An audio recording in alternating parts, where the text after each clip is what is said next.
Hey everyone, welcome back to our podcast, Sisterhood Unscripted. We are so excited to be back for episode 5. We have a special guest with us today. I'm Fatwa.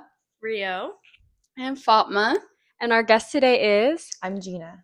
We're so excited. Okay, so before we get started, as always, we love to play a little game. And so Rio is going to be asking Gina this or that questions. Okay, our first question is decorations after Thanksgiving or only in December? Oh, after Thanksgiving. Oh. If I get to it. Yeah. Honestly. Okay. Pineapple on pizza or no pineapple on I pizza? can do pineapple. Yeah. Really? Do you Yeah. prefer? Are you guys haters? Jump scare! Honestly, I kind of like the sweet savory contrast of things though. So it sounds super good even though I've never tried it. So. you've never It's not good. I'm sorry. Is it not? I'm so sorry. You don't like it? I don't like pizza. Oh. Oh. Well. Oh, sad. Okay. Well, okay. Baking or cooking? I'm cooking. Okay. Yeah. Nice. Fries or onion rings? I usually get fries. Yeah, just because onion rings are more expensive though. Usually, Yeah, so. true. So true. But which one's yummier, tastier? I haven't had really good onion rings for a long time though, so I think fries. I'll go with fries. Yeah. Road tripping or flying? Oh. Flying. Yeah. I agree. Airport vibes. My husband loves road tripping, but I think I like flying better. Honestly, road tripping is really fun because you get to stop at all the gas stations and like listen to music in the car. But flying is so convenient too. So. This is coming from someone who doesn't drive. Okay. All right. Okay. Musicals or non-musicals? Oh. I have come to learn to like musicals a lot more, but there are some that I don't love. I guess if there's not enough progression in a musical with all the songs, then I get kind of bored. Yeah. So as long as there's enough progression, then I like a musical. Yeah. And then last one, plan everything or go with the flow? Oh, plan everything. Yep, type A right here. Period. Yeah. My husband's go with the flow, so you know. Balance. Yeah. Balance. And to start, we just want to introduce Gina, right? Our friend Gina. We've known each other for 2 years I now. think so. I think it's been 2 years. 3 years. And so she's like a family friend, and it's awesome to know you and your husband and your baby. So we're really excited to have you here today to answer us some questions for us. Thank you. Yeah. I'm excited to be here. Okay. And we really want to focus on the different transitions you've experienced throughout your life. And so starting out, tell us a little bit more about your childhood. I was born in California. Okay.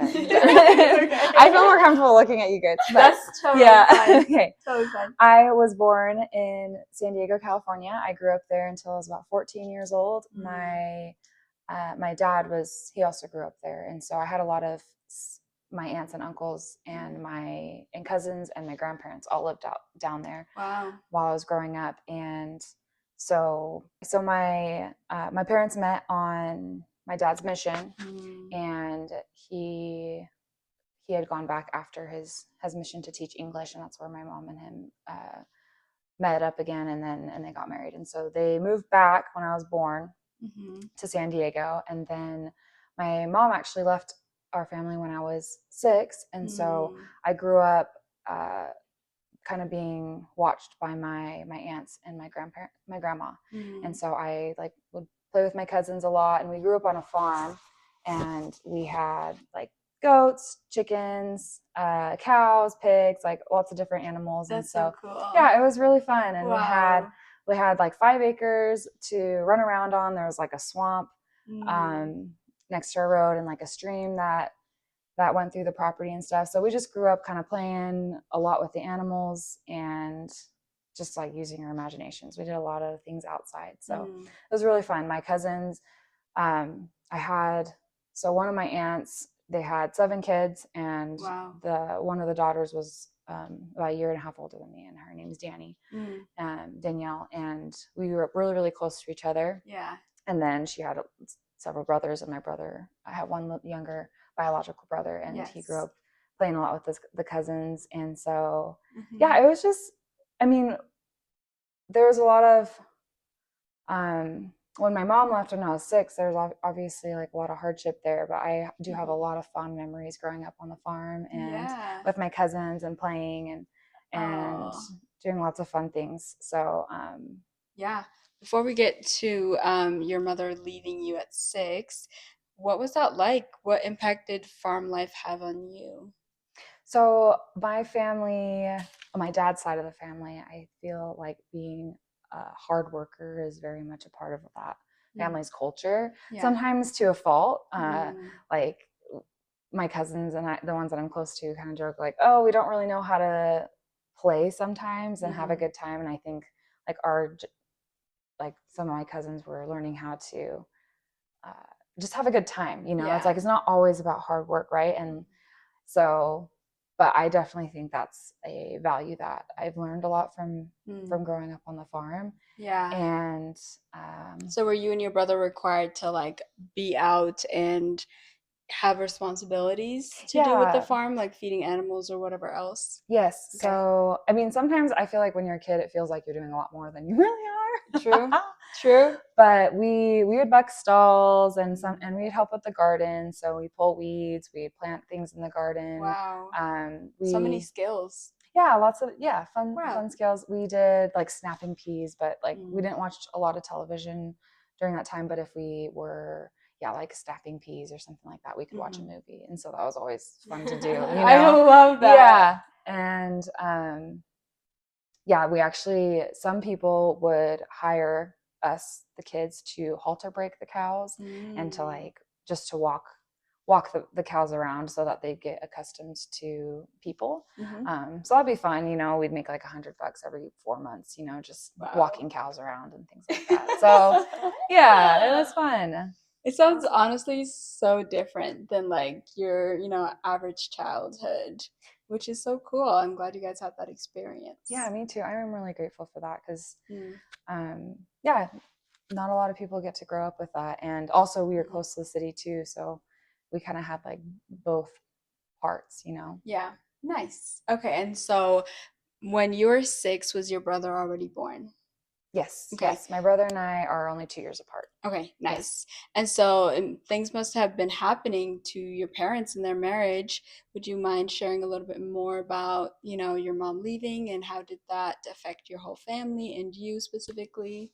Yeah, my mom, obviously at the time I was 6, and so I didn't really have a good idea of what was going on, right? Yeah. Um, but like later in life, I learned that my mom, she had a rough upbringing, and Mm. she, experienced different levels of abuse, Mm. and she, um, that she didn't have the resources, right, to overcome Yeah. those trials. And And was so, she here alone? Like she came from Korea yes, and she didn't have her Korean family in the no, US.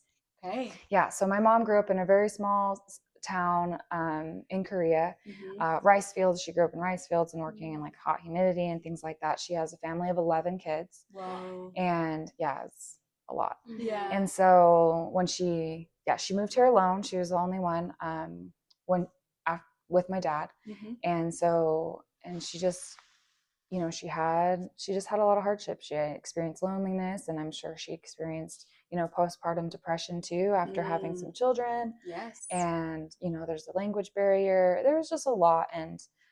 Um and I can't fully understand like the experience that she was going through, but Mhm. it was too much for her Okay. to stay with the family. And so Mhm. she decided that she needed to leave. And so um And she went back to Korea. no, she stayed in San Diego. Oh. Yeah. So she stayed there. My parents worked it out that my dad had full custody, Okay. but she could visit whenever she wanted. Wow. And so she stayed around. So we Yeah. grew up seeing her. It would vary from time to time. Sometimes it'd be once a month, sometimes it'd be once every 3 months, or it just depended, on like kind of her state and where we were. Mhm. And so I did grow up seeing her. Okay. Um, Yeah, I mean, you were 6, your brother was 4, you're right, super young and really hard to understand like adult things like that. So how did they explain to you what was going on in the family? Honestly, I don't remember it being explained to me as like at that stage. Okay. I do have a memory of talking with my dad, and I was assuming, I guess, the blame for why she left. And that's why I feel really hard for children who come from divorced parents, because I think children, they take it on themselves and they blame themselves for the circumstances. Yeah. And there's not really a way of understanding that. And so for a lot of times, I just felt like I wasn't enough for my mom, and so and I was like the cause of her leaving. And that was kind of the beginning of this insecurity, of the shame that I had for a really, really long time in my life. Yeah. I love to analyze things. And so I guess I'm curious about what your thoughts are in terms of how do you think that parents can go about explaining divorce or separation to their children in a way where they don't take the blame on? Or do you think that that will happen inevitably in some degree because your parent in a way did leave you and it might be in a way your fault? But what are your thoughts around that? Yeah. Well, it's interesting because like I said, I remember this conversation that I had with my dad, and I was crying, and I was like, oh, it's my fault, my fault. And my dad and I remember this, he was like, no, it's not your fault. And he started crying, and then I kind of felt weird because, and I remember feeling uncomfortable because I was like, oh, like my dad's always been so strong. Like he doesn't, like I've never seen him like break down like that. And even though he told me that, it was like I still absorbed it. So I don't know, because it was interesting because I actually recently had a conversation with him, because we've been working through some things as a family still to this day, and and he mentioned to me, he's like, well, dang, he's like, maybe I should have just, reinforced that more and like talked to you about that more, right? And not saying, like, my dad talked to me a lot, like I cried a lot growing up, and he was great, fantastic listener. And so I don't really know, like I guess that speaks to the complexity of like abandonment, right? Yes. Yeah. Like it's sometimes inevitable when families do separate or break up in some sort of way. The kids are going to feel abandonment, and that is going to be unique to each child. And so with you and your brother kind of experiencing that, did you bond over that abandonment from your mom, or did you find that you guys kind of deal with it differently? Yeah, we totally deal with it differently. I am one that I like, so how I dealt with my problems, I talk about them freely. Like I don't really have a ton of things that I hold private to myself. And my brother, I think, more closed up emotionally and like didn't let a lot of people in. And so and we're close. Like we have a good relationship. We weren't super close growing up. Right now we have a good relationship, but we're still very, very different, like as far as personalities and like how we handle things and stuff like that. Okay. I guess moving on to the next transition in your life, I know that later on your dad got remarried. So can you tell us a little bit more about that? How old were you, and like how did that come about and everything? Yeah, so my dad's he got remarried when I was 12. And I feel like for most people, junior high, middle school is a pretty rough, like just transition age already. Yes. Like all the identity, like crises are happening, So true. Yes, everywhere. Yeah. And so I had known her for a long time. She actually, I really actually don't remember the age that I met her, but she had been around my family for a while. Wow. And my dad dated her for about 4 years, I think, before he decided to marry her. And a lot of that had to do with me, because he knew like emotionally I just wasn't ready. And so eventually I got married, and it was hard because, again, like we were talking about, like I experienced that abandonment from my mom, and then that not feeling like I was enough for her. And when my dad remarried, I felt like, oh, like JJ and I were not enough for him. He needs he needs a companion, right? But in my mind, I didn't understand that. Like, obviously now that I'm married and I have companionship and I have my own family, I understand like the loneliness that you can feel, right? But at that point, it just made me feel like, oh, I'm still not enough for my dad, my mom. So it just kind of just like kept manifesting itself into my life. And but then recently, like a few years after they got married, I think it was 2 years, we decided to move. And so it was that, also that transition where it's like, not only was I struggling with these relationships because and also my stepmother is Korean, so a lot of that cultural aspect kind of that left from my family, because my mom left, was like reintroduced. And there's a lot of in the Korean culture, like respecting your elders is huge.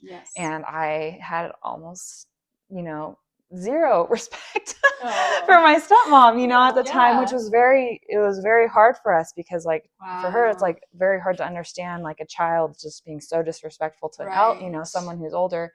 And for me, I'm like, well, I didn't ask for this, so we just had there was a lot of tension for a long time. Yeah, absolutely. And how did you eventually adapt, or do you feel like you ever adapted to your dad being married and having a stepmom? As far as in my childhood, no, we never adapted. That's okay. That's honest. Yeah, we went, until my adulthood, after I served a mission for the church, I came home. There's a lot of realizations, right? Self-realizations, I think, that happen on a mission. And so there was a lot of words that were exchanged as far as like asking for forgiveness and understanding, and just like, seeing yourself in a different light. And not necessarily like I wasn't mad at myself for how I was. Because it's just that process you have to go through. But I did feel bad for how I treated her. And because no one should really be treated like that. And so but we still are learning and growing today. Like, we're on good terms right now. But we're actually in the middle of processing a lot of things still, and I've been out of the home for 12 years. So so it's amazing. I love how you have such a positive perspective, and how you can look back and even put yourself in your stepmom's shoes. Like, to be able to recognize why respect is so important to her, even though it was so hard for you to give, I think is so powerful and so amazing. I think it takes a lot to get there, to get to where you are right now. So I wanted to know what your coping mechanisms were as a child, as a teenager, and now as an adult. What helps you? Because you don't just wake up and all of a sudden you have a heart of forgiveness and a heart of reconciliation. So I just am so curious about what got you to here. There's a lot there's a lot that has gotten me to this point, and I'm trying to figure out like the beginning. So I guess I'll start like timeline. So as a kid and as a teenager, like there really wasn't I didn't have a lot of tools, like my dad really helped me through those years. And he, my dad is a really fantastic listener, like he would come down and I would just talk his ear off for like 3 hours, crying. And I'd be accusing her all sorts of things, like I was not kind to her in my words. And, my father is very much like, hey, like, let's talk about our problems, but like, let's find a solution. Right. And so that was a tool that I learned that like pretty young, that we need to find a solution. But, and so I did try to work through things. But later in life, honestly, it's taken a lot of steps. Like, I think first I had to start off by forgiving my mom, because that was where a lot of my pain was, that's where it started, right? With her leaving. And so I went to Korea on a study abroad after my mission, and to go kind of connect with that culture of mine, because I rejected it for a really long time because I was so angry. Part of the pain. Yes, yeah. And so I went to Korea. I started trying to learn the language. I met all of my mom's side of the family, and I met my stepmom's side of the family too. And so I started to, I guess I had that realization. I felt there were times in Korea I felt very alone, right? And because I didn't speak the language, and I did have family members though, and so I started to understand kind of a little bit like how my mom would have felt like leaving her home country, but she had nobody. Like I had a lot of family, but she had no one. And so I think what started it is just, starting to have empathy, or like that compassion and understanding like the experiences that they've had. And that like took off a little bit of the anger, right?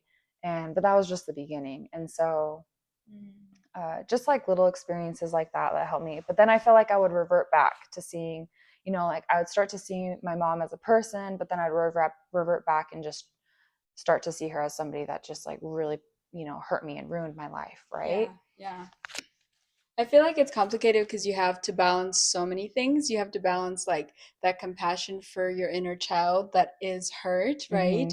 Even if you misunderstood things as a child, it still was so real, that pain for you. Yes. So surreal. And attachment is a really important thing. And so if a child doesn't understand attachment fully, they're going to just like have their own meanings about it. And that's okay. So you're balancing self compassion for yourself, you're balancing empathy and forgiveness for your mom, and you're balancing like letting a new Korean stepmother into your life, right? And the complexity of allowing that culture to be in your life, even though it was tied to the original pain with your mom. Yeah. These things have all happened in the past, right? But I'm continuing to let it haunt me right now, and like to define my life when I can let those things go. And a lot of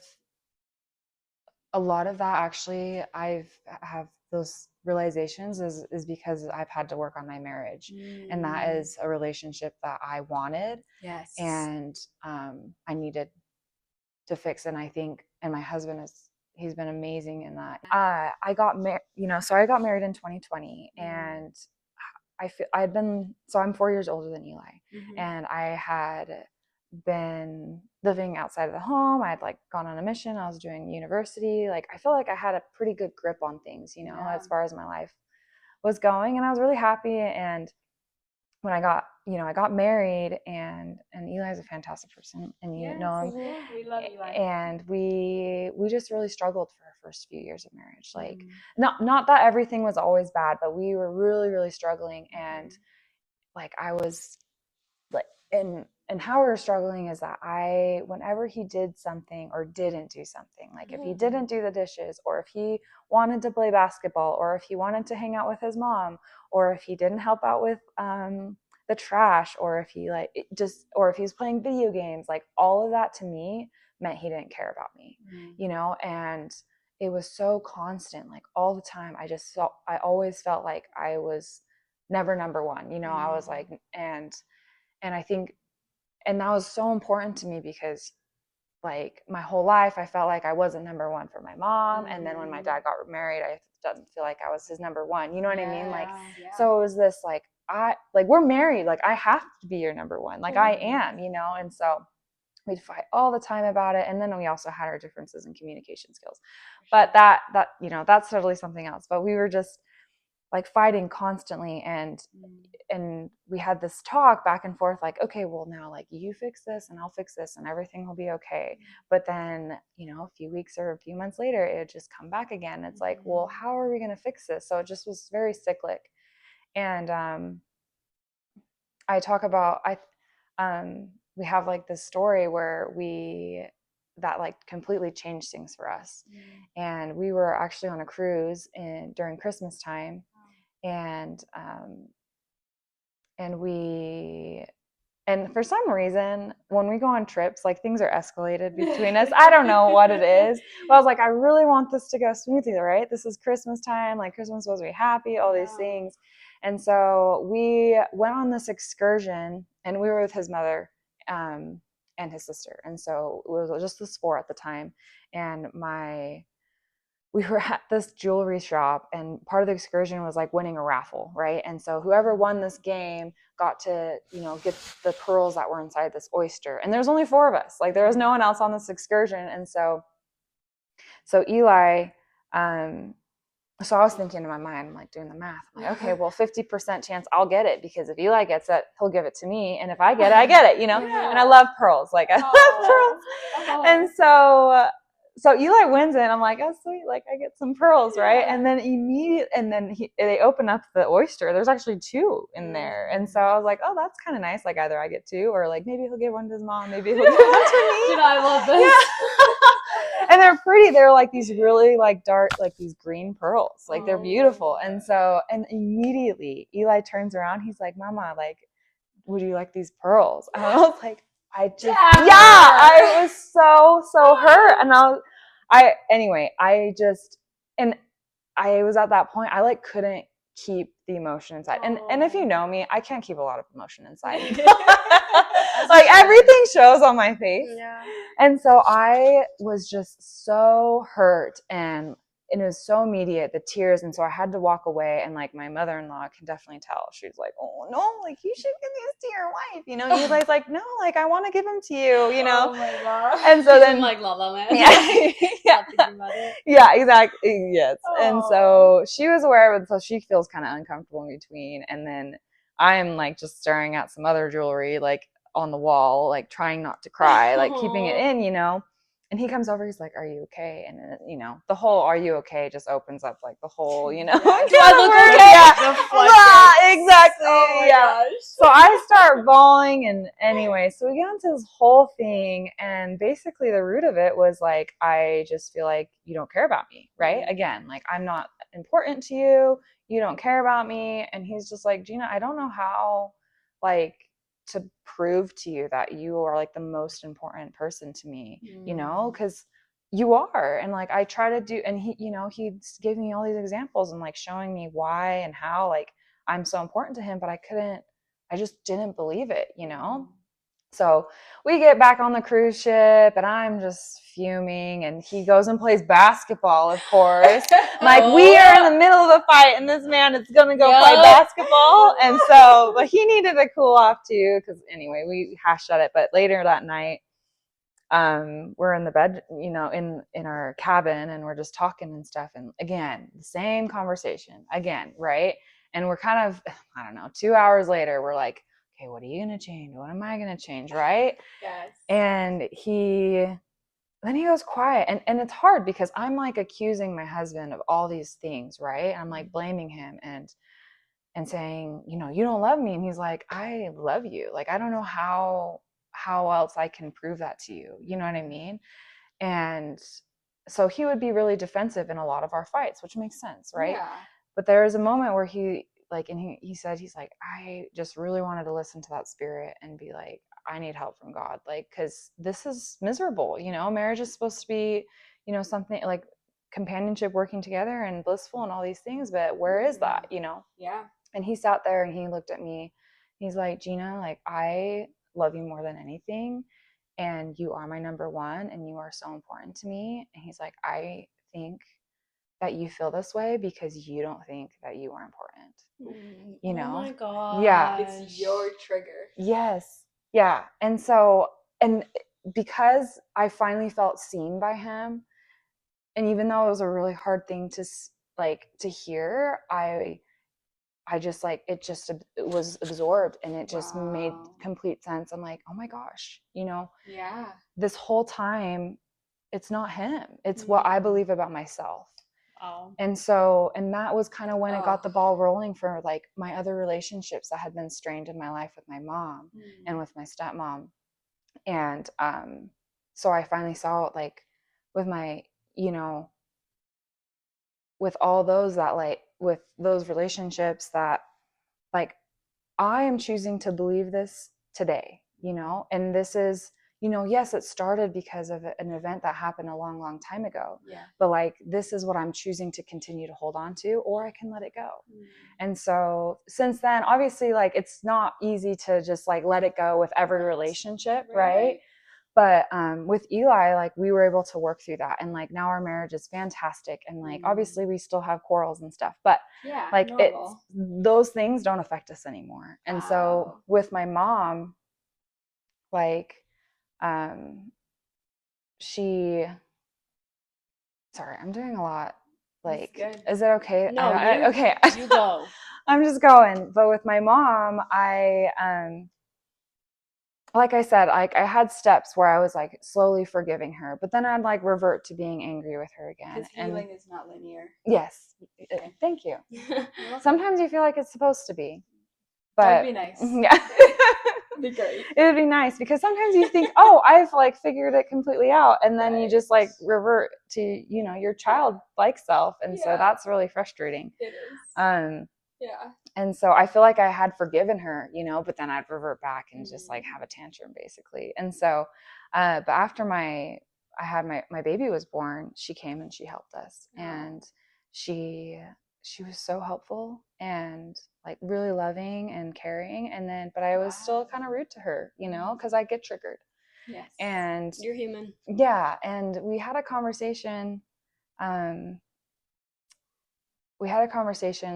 it was really hard because she'd say my baby, and she'd tell stories about me. She'd be like, when like Gina was a baby, she's my best friend, and like all those things. And so I was getting really annoyed, What do you know about me? Yeah, You weren't there. Yeah, exactly, right? And so I was getting really hurt, and at some point, like she's just like, I am really sorry. And this isn't the first time she'd apologized to me. Like my mom has apologized to me like a lot over the years, but I just still hadn't completely processed it. But I was sitting there, we had this conversation one time, and she was basically just sharing to me how like she had really come to Christ, and she's like let me change. And I was sitting there and I was like, you know what, like my mom has forgiven herself for what she's done, and that I can imagine how hard that would be as a mom to forgive yourself for like leaving your children. Sorry, that's okay. It's a little bit more like when you have a kid, right? That's the transition, right? Another really important transition in your life, becoming a mom and looking at this abandonment in a whole new light. Yeah, like I couldn't imagine, but that's one thing. But a lot of moms, but moms do that, and like to be able to, for children to let their moms or parents, dads too, like to let them change, and some of them don't change, and sometimes you just have to let that go. But like for me, in my experience, my mom had done a lot of work to change and to forgive herself. Wow. And I realized that I was not letting her, and I was thinking through that, like if she can forgive herself, and if God can forgive her, like why do I have to hold that against her, and it only hurts me at this point, right? And so, and that was kind of like where things melted and fell into place, and now we're in a really good spot. And so and like we don't fight like we used to, and I don't get triggered like I used to with her. And so we kind of moved, and it was amazing. And like when I think of her, when I used to think like, oh, I'm not enough for her, right? Or she left me, and all those thoughts come back. I don't think that about her anymore. Like now I just have like, she loves me, and she like serves me, and she loves my my daughter and things like that. And so it's been really beautiful change. And so and then to go then now, like the only relationship that was really strained in my life was between my stepmom and I.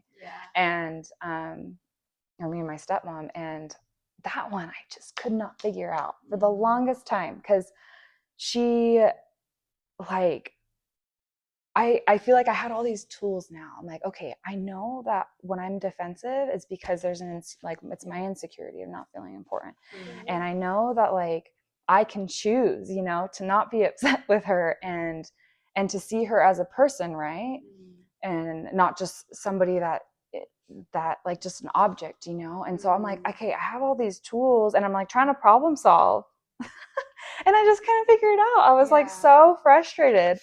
And so, and this is years, like we've been fighting for, how old am I now? Like almost 2 decades, like since I was 10 years old, and I'm 30 now. So I'm like, and a lot of you think you're like, I'm an adult woman. Why can I not figure out this relationship? And so, but I was sitting in bed. This was actually just a few months ago, and I was thinking about this Um, and I realized that a lot of my, like, I just epiphany to me. Yeah. And or more like the spirit told me that, like, you're not angry at her. Like, you are angry at your dad. And I was like, I can't be angry at my dad. Like, he's my hero. You know what I mean? Like, he has been my everything. He's always been there for me. Why would I be angry at him? But I just realized, like, no, like, and that's why I couldn't figure out that relationship. I could not fix it because it had nothing to do with her and everything to do with my dad. That's insane. Because I felt, and it's weird because I knew, like, I had all those feelings with my dad. Yeah. And I got married, like, oh, he's choosing her over me, and, you know, all these things are, but it just never made sense to me until then, if that makes sense. And so I want to hear more about that, how you've kind of then continued to process this new realization that it's been your dad that you've been upset with for a long time. But before this realization came to you, what did your stepmother represent to you? What was she the symbol of that you constantly, like, only saw her in this way and made you upset? That's a good thing. She was like a barrier, or like, she limited my relationship with my dad. That is how I perceived her. Like, she made it so I couldn't be close with him. And that was why I did not like her It's like so much. she's not the problem, but it's because you feel like he's choosing her over you. Yes. So that's why you're upset with her, but it's not anything that she's doing. Yes. Yeah. She was, exactly. She wasn't doing anything, Yeah. you know? I was gonna ask, is it because you actually had limited access to him, or you perceived it that way? I definitely think I perceived it that way for the most part. Okay. I think my dad was put in a really hard spot with, like, because we were just constantly going at each other, and he's trying to console me and also console her. But in the end, and I do believe this, like, your partner, like, who you marry with and who you decide to be with forever, is, like, that's the most important relationship. And especially since I'm an adult, like, I do definitely think that the roles change when you're, like, a minor versus when you're an adult. Yeah. But I think whenever I would get hurt by something, it just, like, that justification comes, right? I'm just like, well, she's keeping him from me, and when that was the thought, like, oh, she's keeping him from me, when it's usually maybe, and I don't even know if this is true, but I'm like, well, maybe my dad is just, like, choosing to, like, help her out, you know what I mean? And but I was always, like, putting that blame on her. And so I definitely think it had a lot to do with perception, because my dad, like, he's still around a ton. Like, he calls me every day. Like, he helps me whenever my truck breaks down. He always is helping me with my renovations. Like, he's very present. But if anything felt limited, it was because of her, you know? Easy to blame. Mhm. Easy target. Exactly. Yeah. So what did that realization do for you? Well, it made it so it opened up a conversation between my dad and I, right? And so we're actually kind of in the middle of figuring it out right now. And so there's a lot of things that I haven't talked to my dad about, and I think a lot of things they kept from me because they wanted to protect me, you know? And so what's done for me now is, like, I don't have resentment. It's like a load has been lifted off my shoulder, because I don't have to be angry or upset all the time because of feeling betrayal, or, you know, again, like, they don't care about me, or, you know, whatever it is. And so I actually haven't had a conversation with my stepmom yet, but as I've been meaning to have it eventually. Just hasn't shown up yet. But I can feel, I hope she can feel, that there's just, like, that tension between us has been released. Like, it's not there anymore. Yeah. Okay. And it's been really nice. Oh, that's so neat. Yeah. You look like you're about to cry. I did. Let's talk about it. Yeah. What I'm just curious. I want Gina to know what struck you. Okay, what struck me? Well, when you said that you felt like you weren't important and that's why you were taking it out on your husband, I, like, couldn't hold back, because I feel like that's really relevant in a lot of the themes in my lives and relationships that I have with people, just not feeling important. And then you take that feeling and, like, kind of disguise it as anger and, like, being defensive when really it's just like you don't feel important. And I think just with our relationship with my parents, and I think the experience sometimes the youngest kid in the family has of not really feeling important, or the middle kid, whoever. Honestly, it could be anyone in the family. But I think that, like, as time goes on and you have more kids, you kind of tend to pay less attention to, the youngest kid. And that's the experience that I've had. And you've honestly stopped me from, like, I know now that in any relationship I get into, I don't have to blame the other person or be angry at them for something that I was lacking, but that I feel I'm lacking. But at the same time, how important it is to find someone that prioritizes you. So I think that's really cool. But yeah. No, I love that you shared that. And I like, when are there moments where you do feel like you're important to people? Or do I feel like I'm important to people? I think that I feel important when I feel impressive or when people are impressed with me. But I think sometimes when you're just being you, or like in your most vulnerable moments, I don't really feel important. And I just think I've been through a lot of experiences that I've, fought for people's love, or like settled for crumbs. So I just think that makes you feel like crap. Like, it doesn't make you feel good. So yeah. To speak on part of your experience too, in our unique dynamic, family dynamic, I've looked over Anne a lot, and I have been parentified. We all have. But I was going to point out, I feel like Ryan and I've had a lot of discussions about self-sabotage, her self-sabotage. And I feel like in ways you have come to that realization of, I know I feel this way about this person, or I feel this way about my progress, my success, because of me, because I'm holding myself back, because I don't think I'm important, because I don't think I'm smart, I don't think I can succeed, I'm not worth it. But I love what you said too. I think it's life-changing to think that way. Yeah, for sure. No, thank you for sharing your experience. I Yeah, think of course. that's really hard, and like you said, that self-belief definitely stemmed from your experiences. It's funny, have you guys seen Inside Out 2? Yes. Okay, that moment where the anxiety like takes over, and she has that, what's the self-belief that like sparks? It's like, I'm not good enough. And that hit me really hard. And I feel like that is a lot of us, I'm not good enough is that shame, right?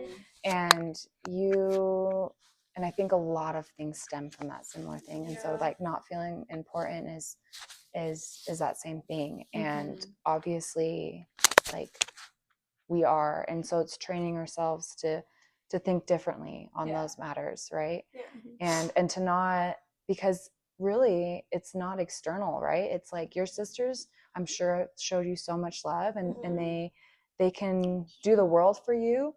But if you see through that lens that I'm not important, like I did with the pearls, right? No, go ahead. No, you go. Keep going. Go ahead. Keep going. Oh, okay. Oh, are you we're sure? fighting over the mic. Listen, there's just so much to add in this conversation. No, please, right? I feel like I've done a lot. But no, finish your thought, please. Oh, but I was just saying, like with the pearls, like I thought with that meaning of the pearls, like to me that screamed not important, right? Yes. And when it didn't mean that at all, right? Yes. Or when Eli is trying to show something to me, but I still don't see it as, you don't cash it in as, it's not cashed. this is I like him. that saying. Yeah. It's not cashed in. And so, Yeah. but they can, like, anybody can do anything to try to make you feel better about yourself. But if you like don't have that change, then you never will. Right? Yeah. It's so funny because we have had so many conversations like that where, and obviously our situation is a little bit different because of the parentification and taking on roles that none of us asked to be in. But in like a direct example of that is, so a couple of years ago when we weren't living together, she was really struggling with her mental health, and she would call me all the time for emotional support, and I tried to be there for her as much as I could, but it got to a point where I was like, you need to come out here and live with us. And that was a sacrifice. Like, I was like, bringing you out here for me to be your parent while I'm also a college student is so much.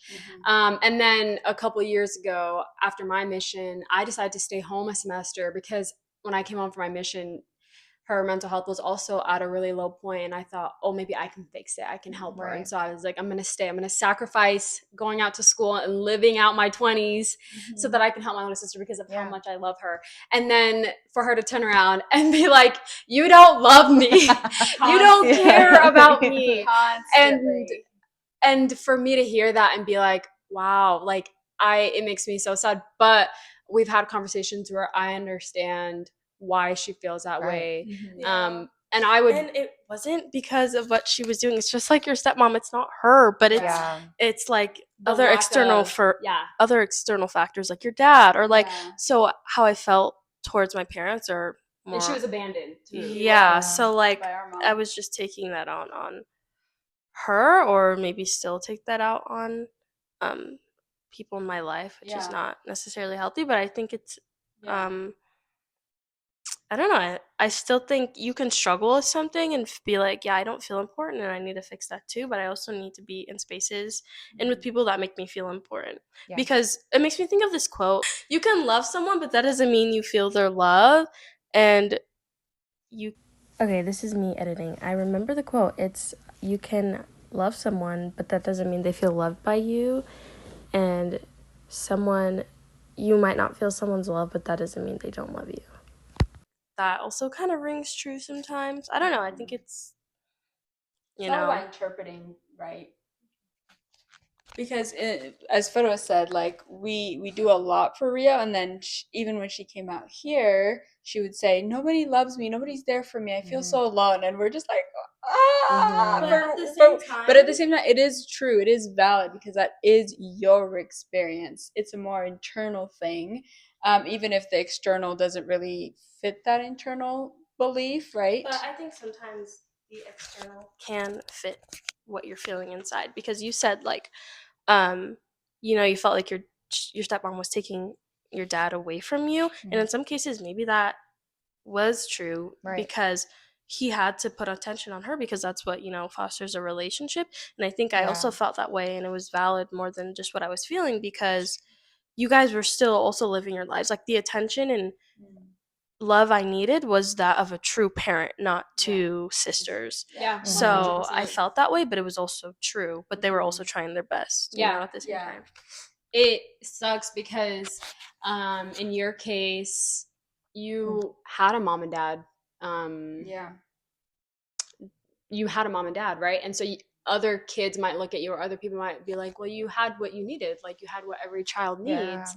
But it was a different situation. Like, your stepmom was in a way a threat to you. And so it wasn't just, oh, I have my mom and dad. And in your case, it's like, I'm not in physical danger, or I'm not being abandoned, but it's not the ideal situation. But life is about learning how to take the unideal and make it okay, suit it to your needs and where you are in life. It's really, really tough. And taking it away from Rio for a second, we also had a mom who came here to the States, right? An immigrant mother who had none of her family, right, around. And I feel like for me, I realized that when I came to college too, when I became an adult and started processing, like, why was my mom this way all my childhood? And just kind of having that realization, like, oh, she has had her own struggles being an immigrant mom, and she wasn't the perfect mom, but she was trying to figure things out for herself too. And so that empathy also came from me, and I feel like I related to that a lot. When you spoke on it for your mom, so that was cool. What'd you relate to, Noah? Oh, I was okay. I was gonna ask, have you ever been to therapy? We have done couples therapy like 2 times, but then our therapist didn't believe in marriage, so we're like, love that. Love that. So no sense. Okay. Oh I asked because the self introspection, Gina, is, I know. I was like, I top tier. Never impressive. Thanks. I think a lot of people in your situation, looking at stats turn out differently than you did and have a much more negative view of the world and their situation. But again, I will say it over and over again, just the way you've taken what's been dealt to you and turned it into something pretty is so impressive to me. Thank you. And then my second question is, have you ever thought about being a therapist? Because girl, you're eating me up. I'm like taking notes. I think that would be actually really nice, but either require me to go back to school, and maybe one day. I do love school, but Not time right of now. life, time of life, but that For would sure. I think that would be really rewarding. You'd be an amazing therapist. Yeah, I'm mentally taking notes. Feels great. Gina, let's get into it. So you got married in 2020. Yeah. And I personally am really curious about so Eli, and you can correct me if I'm wrong, but he has a Haitian dad. Yes. And his mom is Mexican. Yes. And then you have a Korean mom and a white dad. Yes. And so your daughter has all of those. All of the above. Yes. All of the above. And then not to mention what's within the white side too. But how are you navigating an interracial marriage? And then how are you navigating an interracial family?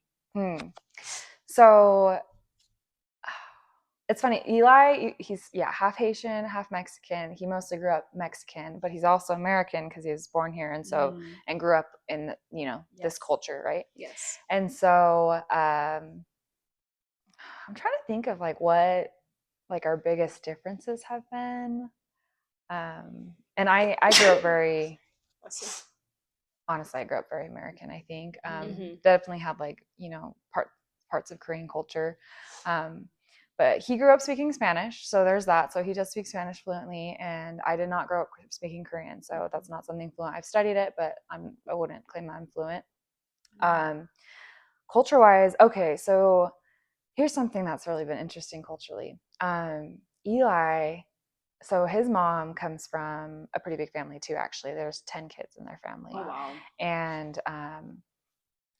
And my dad comes from, he has 4 other sisters, but I don't even know how many cousins, 30 plus cousins on my dad's side. And Eli has 10-ish cousins. I could be wrong on those numbers. But so the biggest difference between our families is that with my family, it's we're cousins, we're aunts and uncles, we're grandma and grandpa, we're family. Does that make sense? We all we're all related and we spend time together. And even if you don't really like one of your cousins, or if you don't like your uncle, it's well, he's still my uncle, those family relations are still there. With Eli, it's you can cut people off. Does that make sense? Yes. And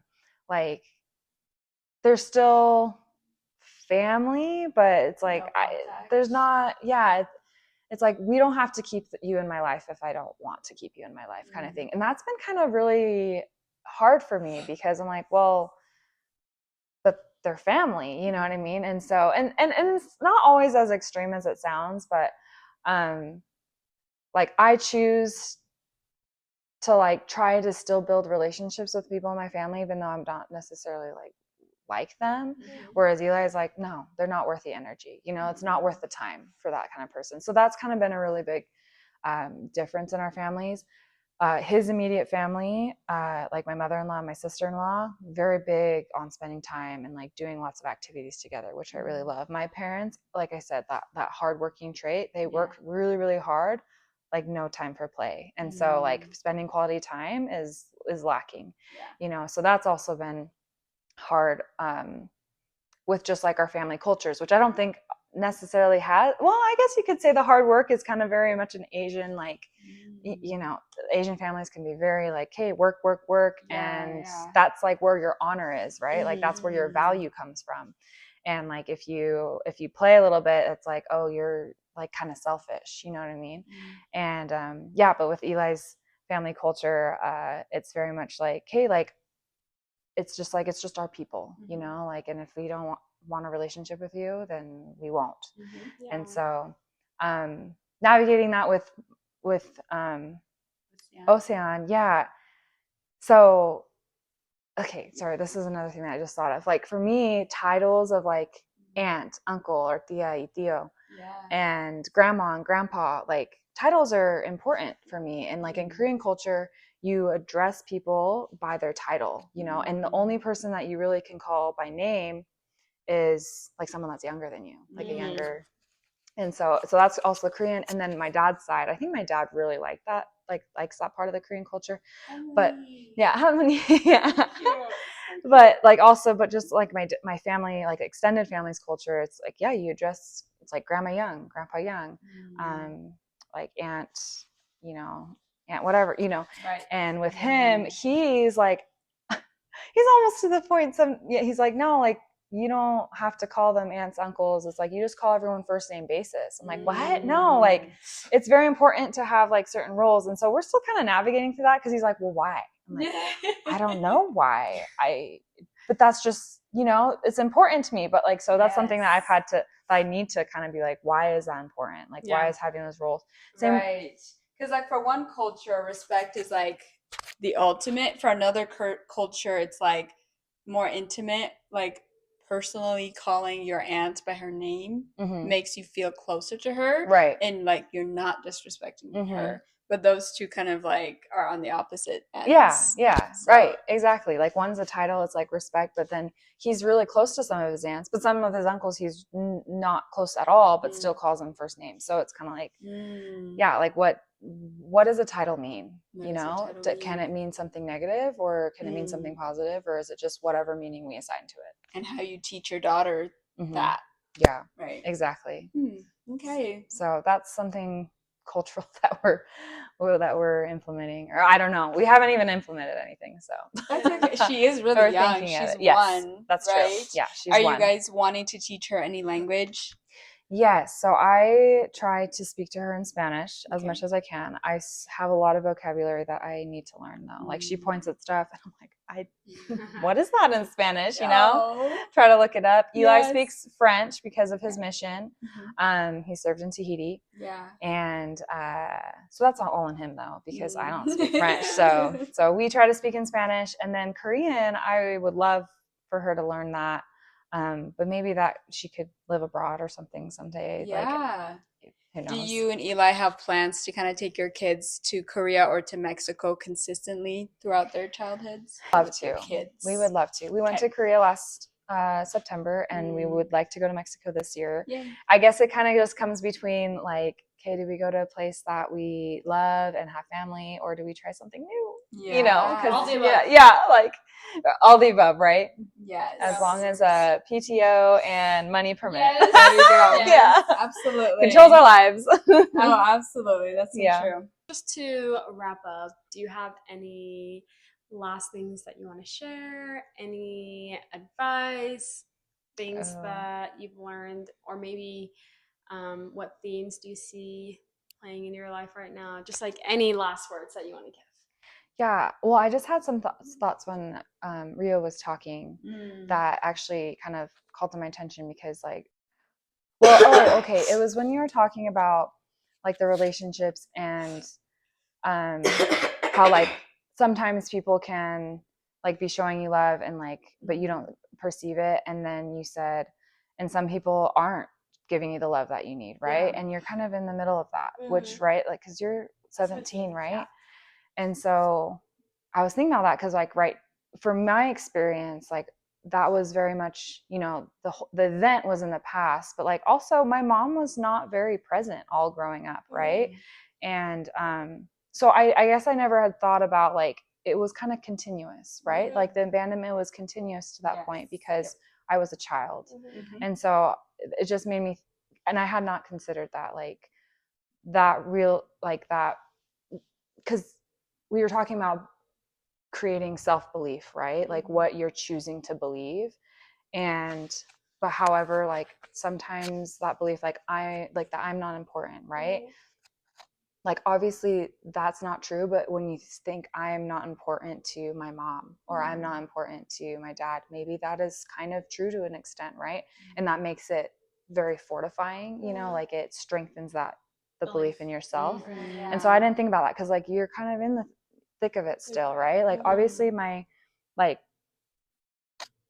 am, like, I know that I'm important to my parents at this point, but sometimes some people, their parents really don't care at all. you know, and you like, and how are you going to deal with that? Right? Because like your whole life you can say like, I'm not, you know, worth anything because my parents don't care about me. But it's like, yes, your parents don't, maybe your parents don't, but like how can, how can I find a way through that? And that's really hard, and I hadn't considered that. Like, I feel like real all the time is like, I have to pick myself up. I have to be my best friend. I have to show myself love. And I think it was our last episode that we talked about, or maybe a couple episodes, you were talking about how self-love is kind of a misnomer because it's not enough. Like you don't just learn self-love, you learn it because you're being loved by others. But at the end of the day too, you have to fake it till you make it. You fake it till you make it. You have to create that self-belief. You have to choose to believe I am worthy of success, manifestation, right? Affirmations, in order to be able to move and progress through life, through your challenges. Well, that's so true. And I think like, and that is my question, because Eli has been that for me, right? Like he has been able to help me. His consistent love has enabled me to overcome that belief. And I'm like, how, like, could I have done that on my own? You know what I mean? And I think that's what attachment's about. Healthy. A bad exclusivity. It's not necessarily a bad thing that his love helped you heal. That's a good thing. That's a great thing. Like, we talk about God in a way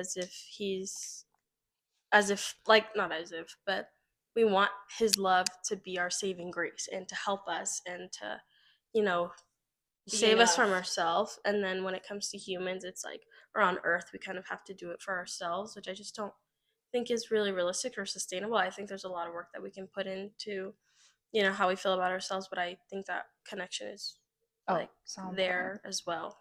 Well, I think sometimes people dismiss that, but well, that's why it's a commandment, right? It's like a commandment to love thy neighbor, and I think it's because we do help each other, and it's maybe it's in the answer. Right. It is. Thank you so much for sharing all of that with us. And honestly, you're just so impressive for all the work you've done and all the humility you've had to kind of acknowledge your insecurities and acknowledge where you need to apologize and where you can mend things with people. And so that's admirable. And I'm so grateful you were able to share that with us. And we're so proud of you, honestly, for being the person that you are. And please give yourself all the compassion, because behind all that frustration you've dealt with in abandonment, there's a lot of grief, right? That's unspoken, right? Missing out on what it could have been with your mom if she had stayed, and all the love you could have received and learned to love yourself in a different way. So be patient. But this was eye-opening. This was inspiring. Hopefully it was helpful for you guys. And please add to the conversation. Let us know what anything came up for you, or if you wanted to give anybody advice out there who's experiencing hardships with transitions in life or with abandonment. But thank you guys, and we will see you next time. Bye.